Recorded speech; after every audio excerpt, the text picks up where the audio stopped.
प्रिय भाई बहनों, हम आराधना काल के 34वें और आखिरी इतवार में प्रवेश करते हैं और इस इतवार को हम क्रिस्त राजा का त्योहार मनाते हैं। प्रभु यीशु सारे संसार का राजा है। संत पियूस 11वें ने प्रभु यीशु को सारे संसार का राजा घोषित किया। उन्होंने इसलिए किया क्योंकि पहले विश्व युद्ध के बाद जब लोगों में राजत्व का सबसे बड़े अधिकार जताने का उत्साह बढ़ रहा था, तो संत पापा ने देखा कि क्रिस्त को राजा मानने से ही इस संसार में शांति संस्थापित हो सकती है। इसलिए उन्होंने घोषित किया कि प्रभु यीशु ही इस संसार का राजा है। सारे संसार का राजा यीशु मसीह है। उसकी तुलना में और कोई राजा बन नहीं सकता। प्रत्येक राज्य में, प्रत्येक देश में, प्रत्येक राष्ट्र में कोई भी नेता या राजा बने, लेकिन हमारा प्रभु यीशु जो इस पूरे संसार का राजा है, वही संसार में शांति स्थापित कर सकता है। और बात यह है कि अलग अलग भिन्न भिन्न राजाओं के द्वारा, नेताओं के द्वारा अधिकार जताने के कारण संसार में शांति नहीं रहेगी। योहन अपने सुसमाचार के द्वारा भी हमसे कहते हैं, पिलातुस स्वयं यीशु से पूछते हैं, आप राजा हो?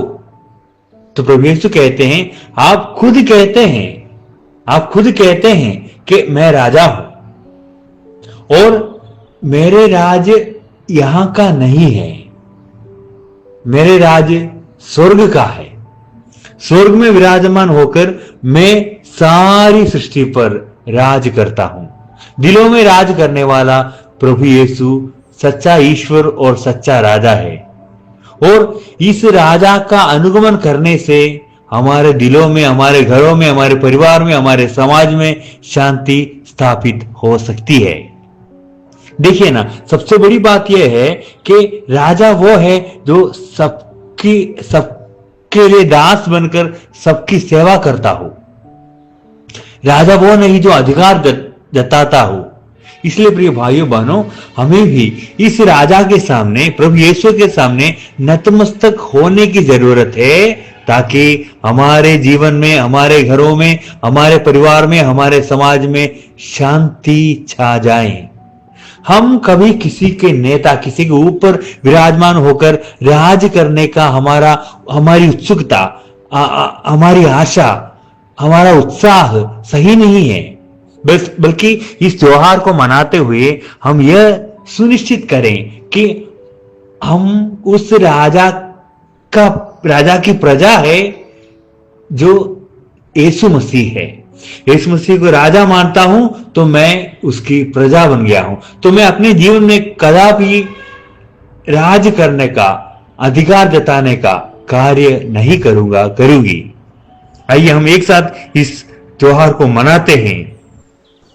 जब हम इस त्योहार को मनाते हैं तो हमारा ही बुलाहट हमें समझ आएगा कि हम उस राजा के प्रजा हैं।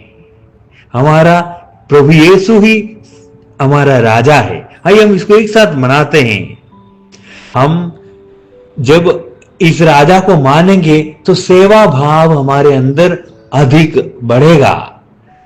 सेवा करने का हमारा मनोभाव प्रभु यीशु मसीह को राजा मानने से हमारे अंदर उत्पन्न होगा और कलीसिया में, समाज में जहां हम कार्यरत हैं, कार्य करते हैं, काम करते हैं, वहां सब हम सेवा का मनोभाव धारण करेंगे और हम जहां कहीं भी रहते हैं वहां शांति की स्थापना हो सकती है। प्रिय भाइयों बहनों, हम ध्यान दें, हम सहर्ष मनाएंगे। जब हम मनाते हैं तो इस बात से अवगत हो जाए कि हमारा प्रभु यीशु वो राजा है जो स्वयं अपने को न्योछावर कर क्रूस पर मरकर राजत्व प्राप्त कर लिया है। तो उसी राजा की प्रजा हमें भी अपने जीवन की मुश्किलों से होकर ही, हमारे जीवन के कठिन परिस्थितियों से होकर ही राजत्व को स्वीकार करना है, महान बनना है। इसलिए जीवन की मुसीबतों और कष्टों संकटों में हिम्मत ना हारेंगे, बल्कि उस राजा की प्रजा बन जाएंगे जिन्होंने मुश्किलों को सहकर क्रूस पर मरकर राजत्व को प्राप्त कर लिया है। राजा सबसे बड़ा बन गया है। हमें भी उम्मीद और आशा है कि इस त्योहार को मनाने से हम भी उन्हीं की तरह राजत्व को प्राप्त करेंगे, महिमा सम्मान और मुक्ति प्राप्त करेंगे। प्रभु यीशु मसीह की आशीष उस महान राजा की कृपा आप पर बरसते रहे और आपको सबसे बड़ा बना दे। यीशु मसीह की कृपा की आशीष और यीशु राजा की कृपा आप सबों पर, आपके पूरे परिवार पर बने रहें। आमीन।